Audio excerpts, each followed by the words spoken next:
یوں تو آموں کی سینکڑوں اقسام ہے، لیکن کیا آپ جانتے ہیں کہ آم کی ایک قسم ایسی بھی ہے قیمت بین الاقوامی مارکیٹ میں 3 لاکھ روپے فی کلو ہے؟ یہ آم کون سا ہے اور کیسے کاشت کیا جاتا ہے، جانیں گے ٹنڈوالا یار سے طارق حمید عباسی کی رپورٹ میں۔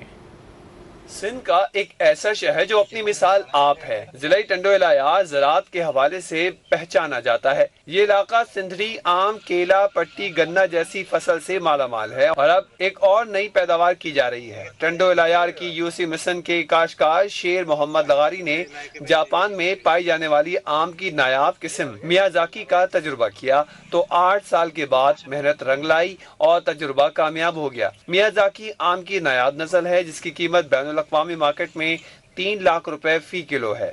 یہ تقریباً 2 سے 2.5-3 لاکھ تک 1 کلو پر کے جی اس کا جاتا ہے ورلڈ مارکیٹ میں۔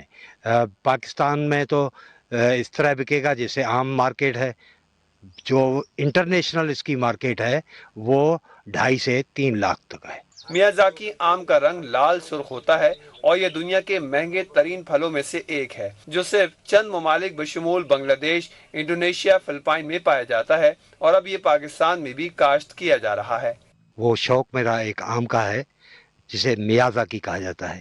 یہ جنس صرف جاپان میں پائی جاتی ہے، اس کے بعد بنگلہ دیش میں بھی پائی جاتی ہے، انڈیا کے جبل پور میں پائی جاتی ہے، اب ریسنٹلی انڈونیشیا، ملائیشیا اور چائنا میں کاشت کی جا رہی ہے۔ ذائقہ اس کا دوسروں آموں سے بہت مختلف تھا۔ مجھے ایسا لگا کہ میں کوئی ماوا کھا رہا ہوں کیا، جس میں دودھ سے بنا ہوتا ہے نا ماوا، وہ کھا رہا ہوں، کیونکہ اس میں جو تاریں ہوتی ہیں، بال جو چھوٹے سے ہوتے ہیں وہ نہیں ہیں۔ کاشتکار شیر محمد کا کہنا ہے کہ حکومت اس نایاب قسم کے آم لگانے میں ہماری سرپرستی کرے تو دنیا کا مہنگا ترین آم پاکستان میں بھی بڑے پیمانے پر اگایا جا سکے گا اور اس کی پیداوار ملک کی معیشت کے لیے بھی کارآمد ثابت ہوگی۔